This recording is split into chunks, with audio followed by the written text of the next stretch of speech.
Howdy, folks. It is Diecast Buffet here again. Welcome back to NASCAR 06 Career Mode. So, we're going to be heading out to Charlotte Motor Speedway for the CarQuest 300. One of two races at Charlotte. Last year, we qualified really well inside the top 10. So, let's go ahead and head out for practice and qualifying. EA Sports welcomes you to the Lowe's Motor Speedway. Tonight, it's the CarQuest Auto Parts 300 for the NASCAR Busch Series. This race is always packed with talent and filled with tension. That's the scenario tonight. The stars of the Busch Series on stage, under the lights, with a packed house and their peers all ready to watch. The weather conditions are perfect. The start of the race is only minutes away. Alrighty, folks, here we go. So we qualified very, very well. I think it was like 7th, and we actually spun out in the second qualifying lap. So, hey, top 10 effort just like last year. We made our Busch Series, our first Busch race of the year in 2007 here, which was actually our second ever Busch race, by the way, because we only ran one Busch race in 2006 at Michigan. So, anyways, this is a good track for us. I did tighten up the car post-qualifying because I was a little bit concerned about our long-run speed. And this is a great test session for the fall Charlotte race when the championship is getting, down to the wire. So I really want to make sure we get a good piece, get a good run, learn a lot, right? Let's learn a lot about this speedway because you have to race here twice a year in this series. So this is a good test session for us. We kind of know what to expect a little bit, but I want to be conservative early on. I really don't want to put ourselves in a bind. Inside looking, do not go down. Ooh, going to hit the wall. Oh, Kitty Wall's going to get mad loose there. That's going to part the seas. And now we're, well, in somewhat of a top 5 battle. I believe that's the 33 of Tony Stewart on the outside in that red Old Spice Chevy. And Kyle Busch tooting away here, looking for another Busch win this season. Brandon Miller in the fantasy car right there on the right side. So, feeling the car out. We definitely need to lift just a little bit more in the corners because it's getting pretty tight. Our teammate, he's mid-pack jack. Been there before, trust me, it's no fun, but at least the field is kind of separated, so regardless what happens on the pit stop, that kind of gives us a little bit of a buffer, so to speak. We're not bad here, though. It's definitely better than last year's car, for sure, which we did get in a wreck last year, but just the speed and the handling of the car feels a lot more lively, which is nice. It should be. This is a 4-star Prestige team. Last year we had a 3-star Prestige team. And this is a Ford. Last year was a Dodge. Different aero manufacturer templates. Maybe this one just suits the Charlotte Motor Speedway just a little bit more. But Kyle Busch, holy cow. I mean, all these cats up here are Chevys, by the way. So, who knows? I would say the Monte Carlos are running pretty good, guys. Top 4 through 4 different organizations, I might add. All 4 organizations, and they're in the top 4. So, it's totally not like the Monte Carlos are dominant or anything. Anyways, lap 5 out of 16. We're just like, we are just a pinch away from catching that 21's draft. If we do, it's a sniff, but we're really on edge here to catching it. Car feels good. Tire wear feels pretty decent. A lot better than it did in qualifying, so that tightening up the car was the right adjustment. I just don't know if this is going to be a race-winning car or not. Because this pit stop, more likely than not, we're not going to come out ahead of Kyle Busch. I'm just trying to think of how can we outfox this cat. When can we pit? Lap 6 out of 16, 10 to go. I'm not confident we have enough fuel. Not yet, so we can't pit this time. I don't know, guys. Is Miller coming in? Oh, no. Do not spin out. Please, Lord, don't let this car spin out. It seems like the car is more difficult to handle in the straightaways than it is in the corner. And if you think about physics, it makes sense because you have gravity and, centrifugal, whatever force, big word, it basically plants the car down to the track. But in the straightaways, you have none of that. And then you have the effect of wind and all kinds of stuff in real life. And in this game, it just seems like the wind really does affect you because once you tap it one way, the whole thing wants to go the other way. Lap 7 out of 16. Anyone pitting? No takers. I would love to pit with a 5 car, but I just don't feel like we can gain anything on them, guys. We already have the air pressure adjustment and the shocks adjustment in the car. to give us that good tire wear. So there's nothing we can adjust on the pit stop besides the wedge. And clearly, we don't want to mess with the wedge because it's running really good right now. In Q trim, the first lap or two, you could tell it was a little on edge, just a little bit. And you give it a long run, obviously that's going to be a lot worse. Tony Stewart's going to come in. I'm going to stay out one lap just to see how this one shakes out.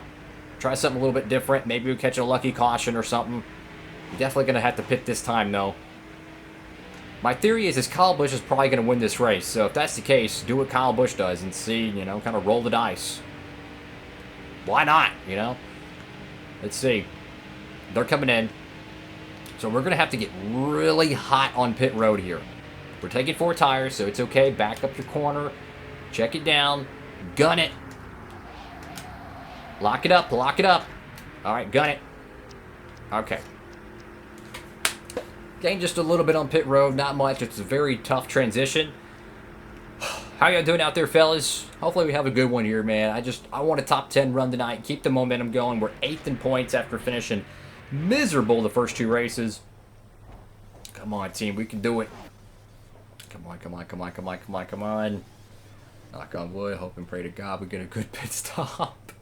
Come on, team. Just no mistakes, please. No mistakes. You can do this. You can do it. You can do it. Go, go, go, go, go! 18.1. Brandon Miller's going to get held up a little bit by Brian Vickers. Kyle Busch is gone. He's going to win this race, or Tony Stewart is. One of those. Watch the cars on the outside. Definitely got to watch the cars on the outside.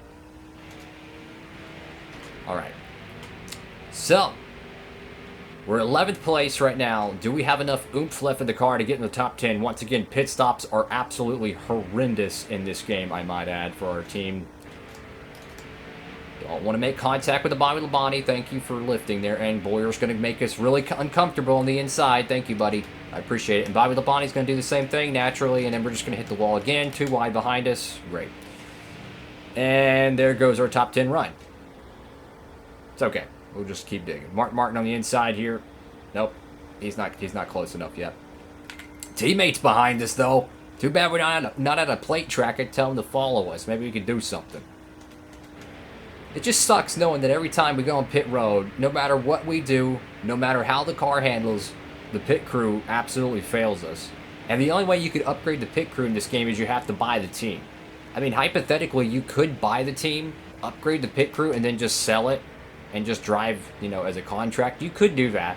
The problem is that the cheapest Busch team is like $3 million. So, yeah, not exactly logical.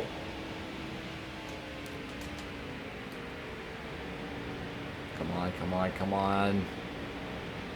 Just gotta catch Bobby Labonte here.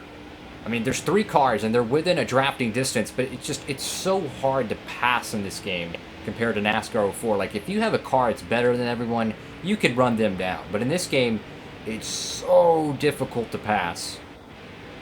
Like, when you pass a car, you really have to work for it in the mid-2000s NASCAR games. There's just kind of like this bubble that just, it just really affects you. And then doing that into the wall does not help, I might add. It does not help. There's Tony Stewart there.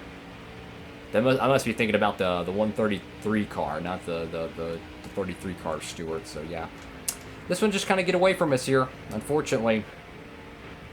Nothing I could do about it. Car was clearly fast. We did our job in qualifying, right? We qualified up in the top 10. We did our job in the setup. It's just, you got to have better pit stops than that. That's the reality. Naturally, that gets better if you go to a better race team, but, I mean, let's just be honest for a second. We have a 5-star truck team we raced last year, and their pit stops were still bad. So, what do, right? I understand the truck team pit stops are naturally going to be worse than the Busch team, no matter what prestige your team is, because the trucks get the hand-me-downs of all the crew members. The Cup teams are obviously going to get the fastest, most fit guys to go across the box. Oh, sorry, Stewart. That was really bad of me, but I wanted to knock him up the racetrack just a little bit to open up a lane for me, but instead I actually dumped him. That's 100% my bad, and that actually hurt us because now we lost all that track position. It's going to be too late to catch Mark Martin and company, who these guys are really blowing up. Dang it. That would have been a great opportunity for a top 10 if we didn't hit Tony Stewart that hard and have to lift and all that fun stuff. Because then we could have really passed these guys. We'll be able to get one. Dang it. 13th. That's pretty much our season average is 13th. Kyle Busch just smokes the shell. An easy win for the Kyle Busch Hendrick camp. And another race in the books. We'll be going on to Dover next. Flag-to-flag coverage again for Kyle Busch. I don't know how he does it, but I don't know. They're pretty fast. Our teammate had a great run today. Got to give him a lot of props for that. And the bottom of the barrel today, or tonight. Oh, Junior's in the back. That's no good. Dang, man. I just feel like we left a little bit something out there, to be honest with you. I feel like we could have had a much better finish than what we got. I feel like we left a little something out there on the racetrack, and it's disappointing. So we'll just keep digging, keep fighting, scratching, and clawing, and we'll go out to Dover, and we'll have ourselves a good old time. Alrighty, so that's it for today's episode. Next one, obviously, Dover. We already covered that. The one coming up after that, though, it's going to be the summer stretch already. You have Dodge Raceway, which I think we could win that race. We ran really good there last year. Got screwed with a pit stop. Levi Strauss, I think, is going to be a crapshoot. Milwaukee is a really good track for us. And we have Daytona, which Daytona I'm not looking forward to. I don't know what we can do. I'm going to have to do so much mechanical work, so to speak, to figure out the gear ratios to get that car competitive, because it's a dumpster fire. Anyways, we moved up to 7th in the points. I mean, we're losing points to J.J. Yaley and Kyle Busch, but I mean, he's winning every race, so what can you do? But at least we're moving up the standings, right? Johnson's leading, Casey Clemens, Ricky Craven. And we're 1,000 points just about away from level 5 prestige. I mean, we're right there, bro. Right there. So hopefully we can get that in Dover. Thank you all so much for watching the video. Make sure to like, comment, subscribe for all your diecast shopping needs. Use code DIECASTBuffet at checkout for Circle B Diecast, and you can save on shipping orders $30 more. Dover's going to be fun, guys. Hope you can stay tuned. We're on to the next one.